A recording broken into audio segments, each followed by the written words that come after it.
भाजपा अध्यक्ष जेपी नड्डा के घर पर बीजेपी की बड़ी बैठक। अमित शाह और राजनाथ सिंह बैठक में मौजूद हैं, तो वहीं भाजपा के सभी बड़े नेताओं के साथ ये बैठक चल रही है। तो नई सरकार बनाने और शपथ ग्रहण को लेकर बातचीत चल रही है। आपको बता दें कि नड्डा, शाह और राजनाथ सिंह को सहयोगियों से बात करने की जिम्मेदारी दी गई है।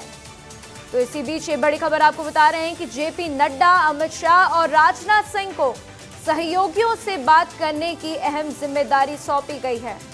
तो भाजपा अध्यक्ष जेपी नड्डा के घर पर बीजेपी की अहम बैठक चल रही है और ये बड़ी जिम्मेदारी दी गई है।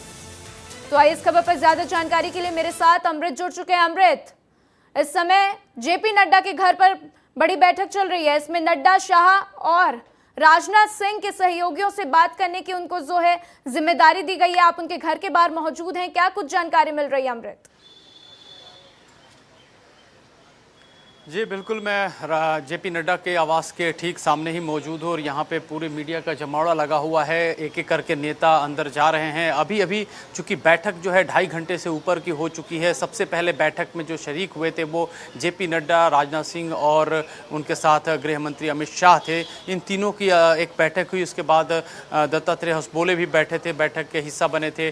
बाद में जो आपको बता दें कि इस बैठक में एक एक करके विनोद तावड़े, पीयूष गोयल और प्रहलाद जोशी भी शामिल हुए हैं। अब इनके साथ भी बैठक जो है वो दूसरे दौर की चल रही है, एक तरह से कहा जाए। इसके पहले की जो बैठक थी, उसके बाद जो बैठक में शामिल होने के बाद राजनाथ सिंह जो हैं तकरीबन 2 घंटे की बैठक के बाद अब बाहर निकल गए हैं जेपी नड्डा के आवास से और बाकी नेताओं की भी बैठक चल रही है। आपको बता दूं कि बैठक का जो अहम बिंदु है, पॉइंट है, वो 2-3 मसलों को लेकर के खास तौर पर है। एक तो ये है कि शपथ ग्रहण समारोह की तैयारियों को लेकर के है, जिसके बारे में एक अपडेट ये है कि प्रधानमंत्री मोदी जो 8 तारीख को जून को शपथ लेने वाले थे, हो सकता है कि वो तारीख अब टल जाएगी और 9 जून को वो शपथ ले, क्योंकि जो विदेशी डेलीगेट से जो मेहमान हैं जो आने वाले हैं उनकी तारीखों को लेकर कुछ पेच फंस रहा है। दूसरी जो सबसे बड़ी बात है कि जो एनडीए के सहयोगी घटक दल हैं उनके साथ समन्वय कैसे बनाया जाए, मुद्दों को लेकर कोऑर्डिनेशन कैसे किया जाए, क्योंकि अभी आपने देखा होगा कि जेडीयू की तरफ से एक पासा फेंका गया है जिसमें ये कहा गया है कि वो अग्निवीर योजना का समर्थन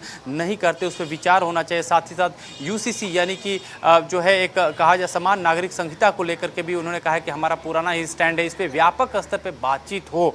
हालांकि उन्होंने एक राहत जरूर दी है भारतीय जनता पार्टी को कि उन्होंने ये कहा है कि देखिए हम एक देश एक चुनाव का समर्थन करते हैं। तो इसी तरह के कई ऐसे एजेंडे हैं, मुद्दे हैं जिनके ऊपर एक सहमति और समन्वय बनाने की ज़रूरत है, कोऑर्डिनेशन बनाने की जरूरत है, उसको लेकर के बातचीत चल रही है।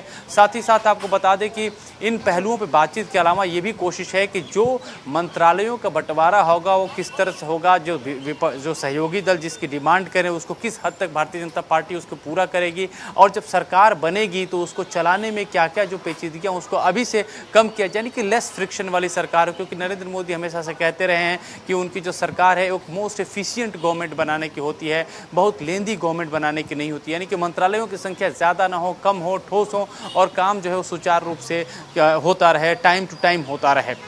बिल्कुल अमृत, बीजेपी के आगे मुश्किलें तो हैं ही, लेकिन इसी बीच आरएसएस के नेता भी इस बैठक में मौजूद हैं, तो उनके इस बैठक में शामिल होने के क्या मायने हैं? एक बार विस्तार न्यूज़ के दर्शकों को जरूर समझाइए।